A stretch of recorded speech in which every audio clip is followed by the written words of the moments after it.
Yin adalah energi negatif, di mana ini adalah energi yang lebih dingin. Saya tidak bercerita kiriman atau apa, tetapi fenomena ini yang terjadi di dalam namanya unsur.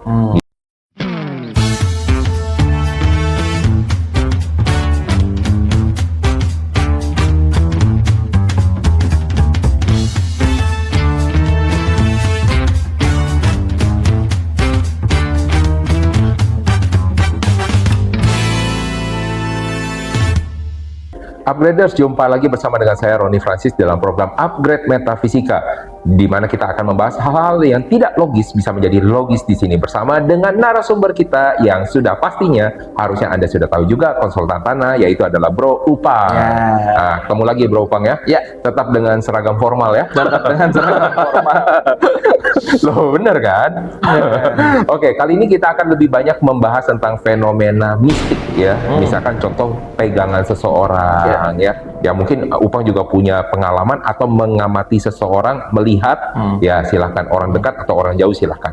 Kalau takut ini akan menjadi masalah, silahkan disamarkan saja namanya. Asal jangan namanya melati mulu aja, bosen ya. Atau mawar melati. Iya. Oke, yuk gimana ceritanya? Pengalaman di keluarga sih sebenarnya. Waduh, nggak apa-apa nih ya. Nggak apa-apa, kita ini open aja. ya. Jadi apa namanya, kalau menurut beberapa teman-teman, kakek gue nih ngejagain gue, Coach. Oke. Kalau menurut, bisa ditanya nama kakeknya? nah makanya pengen ngobrol. Happy Easter, Grandpa! Ya. Soalnya ada beberapa kali kejadian. Yang pertama kejadian di abang. Jadi abang ini katanya sempat pernah mau di Guna-guna. Dikirim-kiriman paket khusus lah ya. Iya, dikirim-kirim. Cuman memang nggak kena karena menurut temennya. Ini banyak ya menurut teman-teman. Iya. Oke. Menurut temennya katanya si abang soalnya dijagain sama Kakek juga. sama kakek. Oh, sama. Dijagain langsung di dua orang yang berbeda. Nah itu makanya kan. Nah terus kayak gitu yang berikutnya. Sebenarnya gue orang yang nggak dibilang percaya juga, tapi kadang ada, tapi dibilang nggak percaya juga bingung gitu kan. Makanya coba kita bahas juga, Coach. Gue pengen nanya juga. Nah, ada satu kejadian tahun lalu anak gua kakinya patah. Oke. Anak gua kakinya patah di depan rumah, lagi lari, dia jatuh patah kakinya. Oke. Sampai si yang patah pertama patah tulang, sama dokternya juga sampai bingung, ini kok bisa patah, karena biasanya kalau patahan itu karena jatuh keselokan misalkan, atau main sepeda atau ini jatuhnya kenapa? Lagi lari aja. Tiba-tiba langsung jatuh, patah kaki. Patah kaki. Oke. Patahnya tapi di paha. Oke, agak aneh ya. Agak aneh kan? Iya kan? Agak aneh dong. Nah, pada saat itu gue agak bingung. Tapi ya udahlah, gue jalanin perawatan apa segala macam. Nah, nyokap tuh ngomong gini, Put, kayaknya nih si Ade didorong setan deh katanya. Si mama ngomong gitu kan? Iya. Nah, itu kejadian hari Senin, Rabu si mama ngomong gitu, hari Sabtu anak gua pulang. Oke. Hari Sabtu anak gua pulang. Iya. Nah, hari Sabtu anak gua pulang, hari Minggunya harusnya jadwal gua main airsoft, Coach. Oh, ada jadwal tuh ya? Ada jadwal hari Minggu nih. Oke. Nah, ada temen gua, dia nggak follow gua di Instagram. Iya. Dia nggak tahu gua kerja apa, dia nggak tahu gua bisnis apa. Iya. Tapi dia temen gua di airsoft. Oke. Tiba-tiba dia nelfon. Karena gue pamit di grup, anak gue habis jatuh, jadi gue nggak bisa main harus airsoft. temenin dulu. Harus temenin dulu. Dia maksa pengen datang ke rumah. Nah, tiba-tiba pas dia datang ke rumah, nggak ngomong apa, dia langsung ngomong, Om, ini anak lu dijailin orang katanya. Ngomong gitu. Nah, gue langsung deg-degan kan, waduh, kata nyokap gue kayaknya begitu nih gitu kan. Pas nih ya. Pas nih gitu. Nah, kata si orang ini, yang dia nggak tahu gue bisnis apa, kerja apa, balik lagi, Coach ya. Jadi ada orang katanya mau ngirimnya ke gue. Terus masalah ketangkis, bisnis. gitu. Iya, katanya kenanya ke anak gue. Oke. Kenanya ke anak. Katanya gitu, karena anak nggak kuat. Oke. Dan gue nanya ke 3 orang. Di luar dari yang teman gue ini. Ke 3 orang, dan 3-tiganya mengatakan hal yang sama. Oke. Nah, kalau dari situ, menurut lu gimana sih, Coach, yang kenapa bisa dia kena gitu kan Iya. ya. Oke, ini sesuatu hal yang menarik ya. Jadi kalau misalnya dibilang soal kirim-kiriman ya, saya bukan pakar untuk kirim-kiriman seperti itu. Jadi saya tidak mau mengkonfirmasi bahwa oke, ini ada ilmu seperti itu, tetapi ada satu rekan, kenalan ya cukup dekat. Jadi dia mengalami kejadian serupa. Jadi saya cerita sedikit ya. Nanti baru saya kaitin ke sana. Jadi dia naik motor waktu itu di daerah Jawa Barat ya.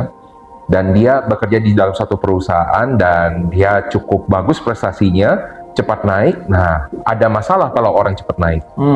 Kira-kira masalahnya? Ya itu Pasti akan ada orang yang sirik sama.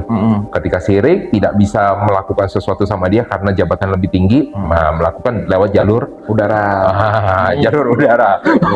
Kirim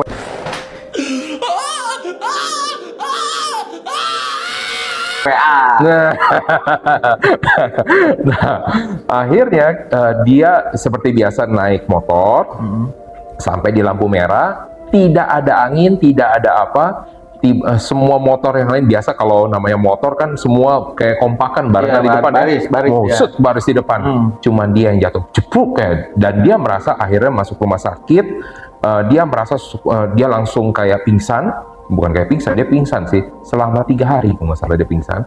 Dia merasa kayak ada angin yang nerpa dia. Dilihat akhirnya sama saudaranya, dia minta tolong dilihat CCTV-nya, kebetulan punya akses CCTV untuk di lalu lintas itu, pas di daerah situ ya. Dia ngelihat kayak orang lagi, persis kayak orang lagi ditiup jatuhnya. Jadi dia naik motor, pegangan kayak orang ditiup, jatuh, dan dia tidak sadar di situ. Nah, ketika ditanya sama orang dan ada kebetulan lagi-lagi orang yang mengatakan orang pintar, ya saya juga tidak mengerti kenapa dibilang pintar. Ya, benar. Dia mengatakan bahwa ada orang yang mengirim dari serangan udara tadi. Kirim WA tadi ya. Iya, kirim WA tadi, disentil, akhirnya dia jatuh. Ya kan? Dan ini bisa kejadiannya kenapa? Nah, kita baru bahas ya. Ini kejadian langsung kena ke dia, kebetulan dia single, dia tidak punya istri, tidak punya anak ya. Kalau Upang kan kebetulan punya, ya kan, punya istri, punya anak. Upangnya kuat, anaknya nggak kena, anaknya yang kena, ya kan. Nah, kenapa ini bisa terjadi? Oke, kita baru bahas nih dari sisi metafisika ya. Di dalam metafisika dikenal ada 2 energi atau 2 unsur, yin dan yang. Oke, yin dan yang. Yang itu adalah energi yang positif, orang bilang ya, energinya yang lebih hangat. Yin adalah energi negatif, di mana ini adalah energi yang lebih dingin. Nah, ketika kita berbicara fenomena mistik, fenomena yang tidak terlihat, kita berbicara adalah yang fenomena yin, yang tidak terlihat. Yang adalah yang terlihat. Nah, ketika kita berbicara makhluk yang tidak kasat mata, itu mereka mempunyai energinya adalah energi yin. Manusia energinya apa?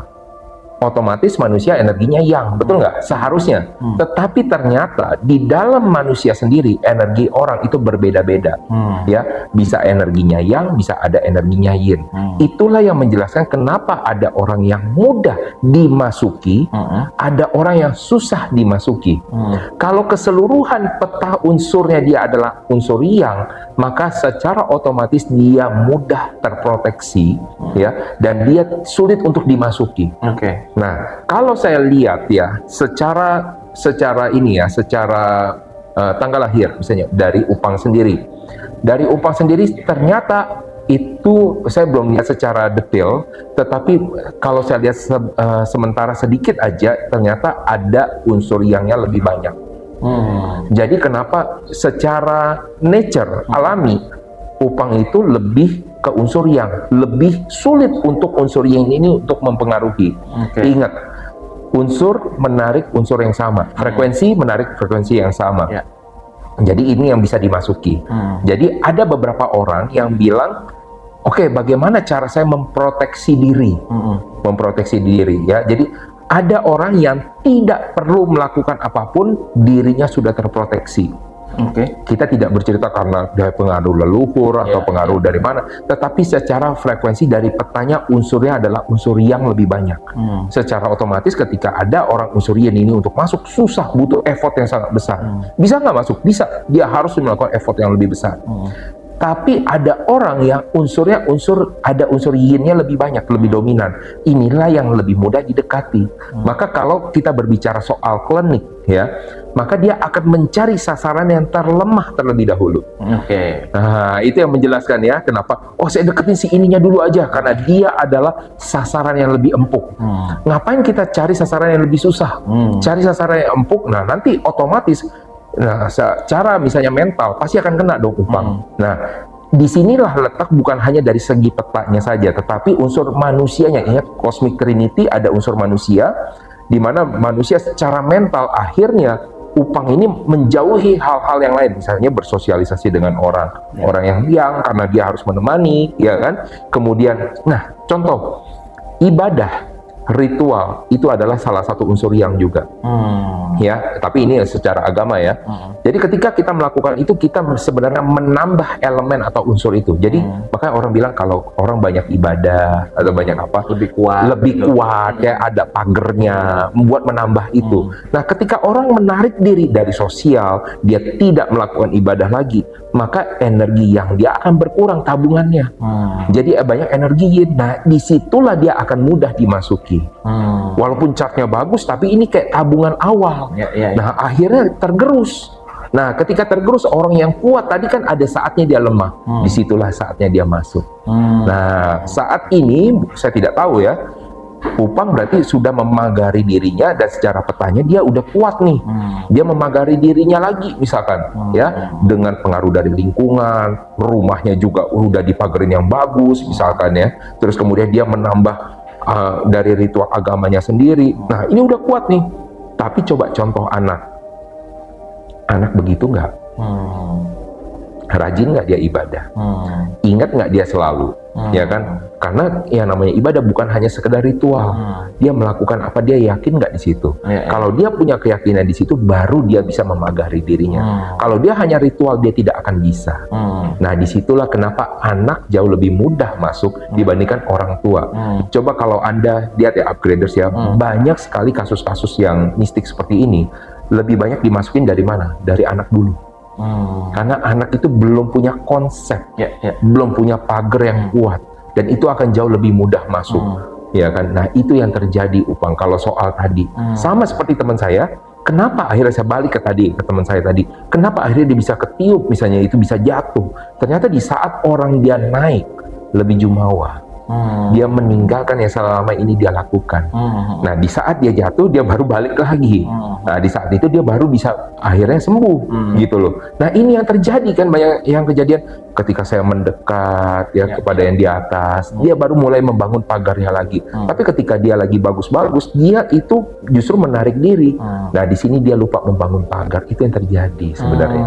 Jadi saya tidak bercerita kiriman atau apa, tetapi fenomena ini yang terjadi di dalam namanya unsur, gitu. Apalagi yang mau ditanya? Nah, pengaruh metafisika sama agama tuh? Oke, metafisika sama agama sebenarnya ini dua hal yang berbeda.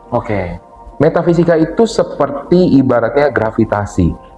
Mau agama apapun juga, orang jatuh dari atas pohon pasti jatuh ke bawah sakit. Pasti jatuhnya ke bawah, nggak ada jatuh ke atas kan. Metafisika juga sama gitu loh. Mau orang itu kepercayaannya apa, mau orang itu dia nggak percaya segimanapun juga gitu kan, itu pasti akan terjadi. Kayak ibaratnya peta potensinya kita. Contoh deh, gini, saya akan menjelaskan lebih mudah. Upang punya anak. Pasti berusaha mendesain kehidupan si anak ini, betul nggak? Contohnya gimana mendesain kehidupannya supaya dia nggak susah. Saya punya kemampuan, saya akan berikan dia rumah, saya siapkan dia rumah. Saya punya bisnis, saya akan wariskan ke dia biar dia nggak usah susah. Saya dulu susah, saya ngebangun, tapi saya akan warisin ke dia supaya dia nggak usah ngejalanin yang susah. Itu ibaratnya kita mencoba mendesain hidup anak kita, ya kan? Metafisika, dan anak ini tahu nggak sebenarnya tujuannya kenapa dia di sekolahin. Tujuan dia sekolah kan sebenarnya untuk mendesain hidupnya dia, betul nggak? Tapi anak itu bilangnya apa? Ah, gue nggak mau sekolah. Kebanyakan pengennya main, betul nggak? Semua anak rata-rata pengen main, betul nggak? Senang main, ya? Iya, senang main karena dia tidak berpikiran untuk mendesain hidupnya dia, dan dia ibaratnya memasuki di dunia ini kayak masuk ke dalam satu hutan, ya, seneng aja lari aja, tapi dia nggak tahu arahnya harusnya kemana. Sedangkan orang tua tahu arah tuh harus begini, harus lurus, harus ke kiri, harus ke kanan. Nah, metafisika adalah memberikan seseorang itu guidance, dia harus arahnya kemana. Apakah dia lurus? ke kanan, ke kiri. Pertanyaan paling dasar aja. Pertanyaan yang banyak orang tanya. Saya bagusnya jadi pengusaha atau saya bagusnya berkarir? Bisa dijawab nggak sama orang? Nggak bisa. Tapi metafisika bisa memberikan jawabannya. Dia bagusnya yang mana? Nah, contoh. Tapi itu yang memutuskan siapa? Orang, balik lagi kan. Ketika diputuskan, dia adalah bagusnya menjadi seorang profesional, which is karyawan. Ada beberapa orang, nggak mau. Gue udah baca buku motivasi, gue pengen jadi pengusaha. Apalagi kalau misalnya dia ikut organisasi, kita pengen ikut masuk jadi perkumpulan pengusaha juga. Tapi sebenarnya dilihat metafisika nggak bagus nih. Apa yang terjadi? Apakah dia langsung pindah jadi karyawan? Enggak juga. Dia akan mencoba jadi pengusaha kan, mencoba mendobrak. Apa yang terjadi sama dia? Jatuh kan, bisnis gagal, ditipu, duit habis, strategi nggak jalan, klien nggak masuk. Itu yang terjadi. Tapi ketika dia balik jadi profesional, atasannya mudah percaya, dia dikasih banyak kerjaan. Tiba-tiba karir dia bisa jadi lebih melesat, yang lain mungkin dikeluarin kecuali dia enggak. Nah, itu yang terjadi. Itulah gambaran dari namanya metafisika. Agama adalah suatu kepercayaan dia, di mana dia dengan menggunakan ritual agamanya dia menjadi lebih yakin dalam menjalankan perjalanan dia kan di dalam hidup ini kan ke arah mana. Nah, metafisika memberikan arahnya, petanya. Ini ada peta begini, kamu mau jalannya terserah. Kamu mau jalan lurus, ini petanya harusnya kamu lurus ke kanan, habis itu baru ke kiri. Kamu udah tahu nih, udah dikasih petanya, ya. Udah dengan namanya agama, dia yakin jalan sesuai dengan itu. Lurus kanan, habis itu ke kiri. Itulah gunanya metafisika, membantu juga keyakinan dia di dalam agama untuk membantu dia jalan dalam kehidupan. Kalau dia tidak ada metafisika, dia dengan agama, dia yakin dia jalan. Bisa nabrak nggak? Nabrak. Jatuh nggak? Jatuh. Tapi yang membuat agama itu menjadi orang perlu, kenapa? Ada namanya hope, harapan. Tanpa agama, orang tidak bisa punya namanya harapan. Ya kan? Apa yang berbeda dengan kenapa ada orang yang beragama, kenapa ada orang tidak beragama? Apa yang membedakan dia ketika di dalam namanya kehidupan? Punya hope atau tidak? Orang yang beragama selalu punya hope ketika dia jatuh. Metafisika memberikan arah. Ketika arahnya harus ke kanan, apakah dia hope-nya harus ke kiri? Ya kan, sebenarnya kan dia bisa bilang, oke, saya mau ke kiri, hope-nya kayak gimana dari agama. Tapi dia mau melawan itu bisa nggak? Bisa. Tapi susah nggak? Susah.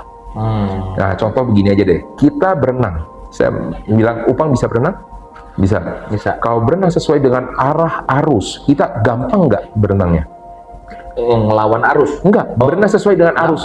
Gampang banget, nyampenya cepat, betul nggak? Iya, karena ada dorongan kan? Karena ada dorongan. Tanpa kita ngapa-ngapain, kita juga udah maju, ibaratnya. Tapi kalau kita ngelawan arus, bisa nggak kita berenang? Bisa, tapi effortnya luar biasa, Pak. Tapi effortnya luar biasa. Nah, metafisika buat kasih tahu arusnya lagi kemana.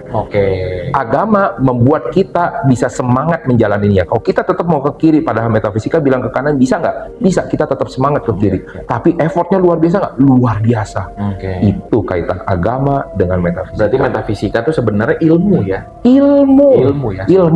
Jadi ibaratnya begini, kenapa dibilang sama orang metafisika, terutama dari tanggal lahir ya? Kenapa orang bilang ini kebanyakan klinik? Ya, karena memang ini nggak masuk di dalam pelajaran sehari-hari, di dalam sekolah nggak ada, gitu kan? Tetapi kenapa enggak gitu? Orang memakai, orang bisa tahu kok. Contoh begini deh. Ada mungkin Upang ketemu sama orang yang udah lebih tua, kamu percaya sama saya deh, orang yang kayak tipe kayak begini pasti ngaco, nggak ada ilmunya, tapi kita bisa percaya sama dia, ya kan? Nah, karena kenapa? Dia sudah ada pengalamannya. Nah, metafisika itu dari pengalaman orang, dari semua muka-muka, dari semua tanggal lahir, dibuat namanya rumusan statistiknya, sehingga ada namanya polanya. Nah, yang kita tentukan adalah polanya. Begitu. Nah, coach, balik lagi sama yin dan yang tadi nih. Jadi ada juga cerita bahwa kalau yang mistis-mistis itu kayak kirim-kiriman WA, ya kan, yang tadi itu katanya kalau misalkan kita nggak percaya, kita nggak akan kena katanya. Betul. Nah, itu pengaruhnya dari mana? Contoh gini deh ya, kita tadi kan kalau karena nggak percaya, gua kan yang nih misalkan yang tuh berarti kan dalam tanda kutip mungkin lebih susah dimasuki gitu. Lebih susah, itu bahasa yang lebih tepat. Lebih susah dimasuki. Tapi kalau misalkan seandainya orang yang yin, tapi dia nggak percaya, nah itu gimana? Bisa dimasukin nggak? Jawabannya bisa.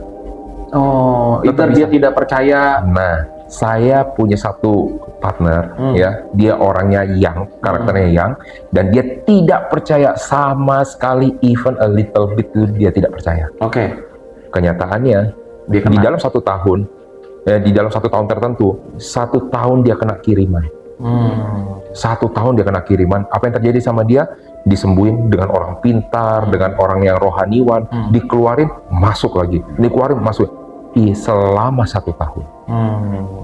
Dia nggak percaya, masuk, tetap bisa, gitu loh. Nah, yang membedakan gimana cara kita bangun pagarnya. Jadi contoh gini deh, kita mau bangun pagar saat maling masuk, atau kita bangun pagar sebelum maling masuk.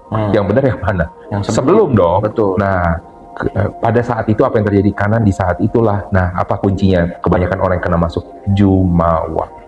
Di saat itu dia lagi sukses-suksesnya, lagi sombong-sombongnya. Di saat itulah dia lupa bangun pagar. Soalnya, jadi pernah ada abang-abangan nih, senior lah. Ya. Jadi pada saat itu dia bilang, Pang, kalau lu jadi pengusaha sukses, yang harus diantisipasi itu syahwat. Nah, kalau gue mendefinisinya kan syahwat itu perempuan kan, ya kan? Ya. Kalau perempuan kan berarti definisinya laki-laki. Syahwat. Cuman ternyata setelah gue pelajari, yang dimaksud dengan syahwatnya pengusaha itu bukan perempuan ya. Ternyata sombongnya dia. Betul. Ternyata apa namanya, dia ngerasa dia hebat. Betul. Dia ngerasa dia ini. Betul. Nah, kalau kita nih buat pengusaha UMKM nih, kita kan pasti berharap bahwa usaha kita maju, kita jadi orang besar, banyak duit. Gimana sih caranya menjaga supaya balik lagi tadi kita tuh lebih merendah hati, lebih nggak sombong dan jumawa? Yang paling sederhana sih beginilah, ketika kita menilai orang lain, kebanyakan ketika kita mulai merasa jumawa, apa yang kita lakukan? Kita menilai orang berdasarkan apa yang dia miliki. Ya, betul nggak? Betul. Dia pakai apa sih? Dia makan di mana sih? Dia gunainnya apa sih? Mobilnya apa? Jam tangannya apa? Handphonenya apa? Betul nggak? Nah, ketika kita menilai orang seperti itu, sebenarnya itu sudah ada bibit di bawah diri kita. Oh, sebenarnya kita juga bisa. Sebenarnya di situ adalah bibitnya. Jadi makanya gimana cara kita mempertahankan supaya kita tidak jumawa? Ya lepaskan itu semua. Maksudnya kenapa? Ya coba jalan, tapi nggak usah pakai macam pernak-perniknya, nggak usah harus apa, kenapa kita harus dilihat sama orang seperti apa, lihat kita masih nyaman nggak? Ya, ada satu teman saya nih ya, ini menurut saya sih menarik ya, saya menarik karena ini adalah cara dia untuk meredam jumawanya dia. Dia orang yang punya uang sangat-sangat luar biasa, ya uang yang miliaran kecil lah. Tapi gimana caranya dia supaya dia bisa mempertahankan, supaya dia humble. Jadi dia tetap punya mobil lama. Tetap punya mobil lama. Mobil lamanya dia sangat lama dan tidak pernah dia jual. Dia bilang apa? Ini untuk mengingatkan saya di saat saya mulai usaha, susahnya seperti apa.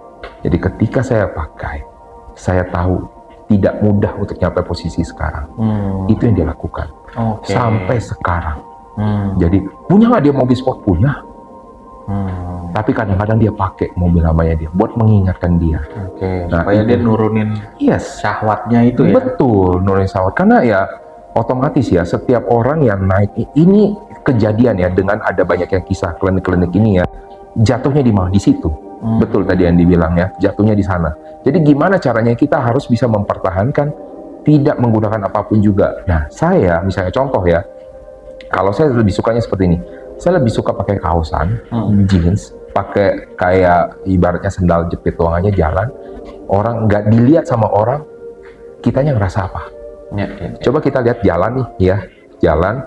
Kadang-kadang kalau misalnya di mall kita jalan sama misalnya orang lain jalan nih, kita tahu orang ini duitnya mungkin kurang misalnya dibandingkan kita, tapi dia yang dipanggil, kitanya kayaknya dilewatin. Apa yang dirasakan? Wah, lu belum tahu gua. Kalau itu mulai ada, berarti itu sebenarnya sudah mulai. Ya kan? Tapi kalau dia, ya sudahlah, ya udah, gitu loh. Kalau itu sudah ada, wah, sebenarnya kenikmatan hakiki itu sebenarnya bukan gara-gara kita punya sesuatu yang kita kenakan, tetapi kita bisa punya segala sesuatu tanpa kita pusing, kita harus pusing bagaimana membiayai apa yang kita punya. Disitulah kenikmatannya, betul nggak? Iya, betul. Orang punya apapun juga, orang bisa punya jam dengan merek tertentu, Rolex kayak, Patek Philippe kayak, tapi kalau dia pusing, nanti gua gimana bayarnya? Di situ tidak nyaman, betul nggak? Tapi ketika dia mau beli apa, ada, mau beli ini, disitulah letak kenikmatannya. Ya kan? Nah, itulah yang terjadi. Ketika sebenarnya kita sudah dikenal dengan banyak orang, kenikmatan yang paling indah adalah ketika dia tidak dilihat sama orang. Apa yang paling pusing dari seorang artis atau public figure? Ya, ketika dia nggak bisa dilihat. Nah, rasa istimewanya dia adalah ketika dia bisa jalan tanpa terlepas ada orang, foto dong, foto. Nah, itu di situ letaknya. Tapi berapa banyak orang yang berusaha, foto gua dong. Gua artis. Hey, it's me. Ya kan, nggak kayak gitu juga gitu loh. Jadi itu yang terjadi. Jadi saya juga banyak ibaratnya belajar dengan teman-teman ya, dengan orang-orang yang punya uang ini ternyata mempunyai definisi yang berbeda tentang namanya kesuksesan. Dan bagaimana cara mereka untuk meredamnya. Ada juga orang yang sangat luar biasa, dia meredamnya dengan cara kayak gimana? Dia makan di pinggir jalan. Gue udah lama nih. Ini gini ya, setiap hari misalkan sekarang upang menurut saya juga tidak masalah kalau setiap hari pergi ke mall sebenarnya. Makan di mall juga tidak masalah, uang segitu masih oke. Tetapi bisa begini nggak? Yuk coba turunin, biasa aja kita makan warteg yuk. Apa perasaannya makan di warteg? Gue nggak kayak gini nih, warteg udah bukan makanan gue lagi.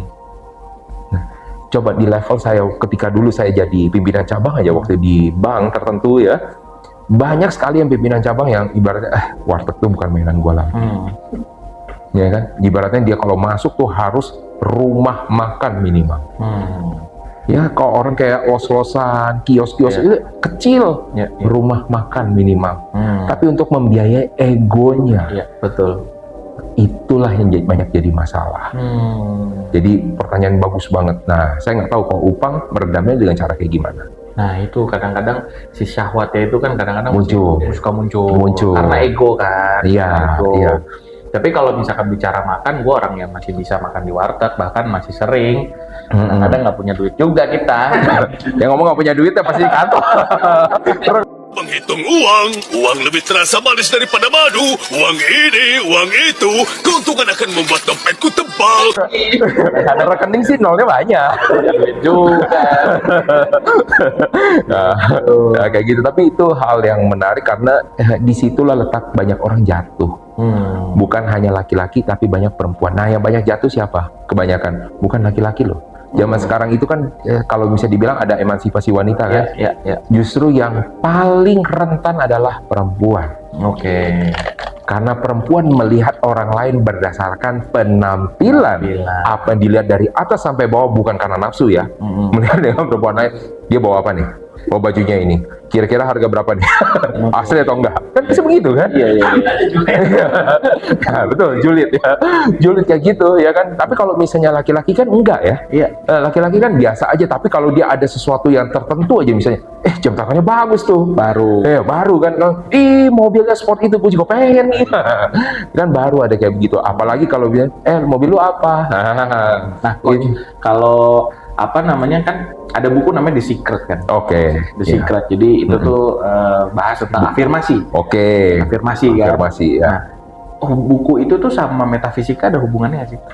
Sangat ada kaitan. Kalau buku sangat ada kaitan. Maka kalau bisa diceritain ini jadi satu episode ini. Satu episode. Nanti kita simpan part 2-nya ya. Kita simpan part 2 ya. Pertanyaan yang lain sebelum part 2. Pertanyaan yang lain. Ya karena kan kalau bicara yang tadi kan ini kayaknya kalau bisa kita tahu nih upgraders ini kan banyak baca buku juga nih. lumayan ya. Lumayan senang. Tapi biasanya satu buku tuh bisa sebulan kali ya. Lumayan senang baca buku atau bukunya yang ngebacain kita kan. Lihat ketidur.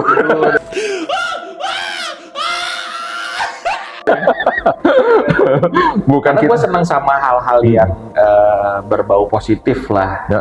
Dari zaman dulu kita awal-awal karir tuh kita baca buku Berpikir dan Berjiwa Besar. Aduh, MLM banget itu kayaknya. Tapi kayaknya kita harus tahan nih. Nah. Siap. Ya, upgraders, makanya Anda harus selalu memperhatikan dari upgrade metafisika, karena kita akan membicarakan hal yang tidak logis dan hal-hal yang seru pastinya untuk bisa menjadi sesuatu yang logis dan dapat Anda praktikkan sehari-harinya. Nah, mungkin sampai di sini perjumpaan kita. Sampai jumpa di episode berikutnya.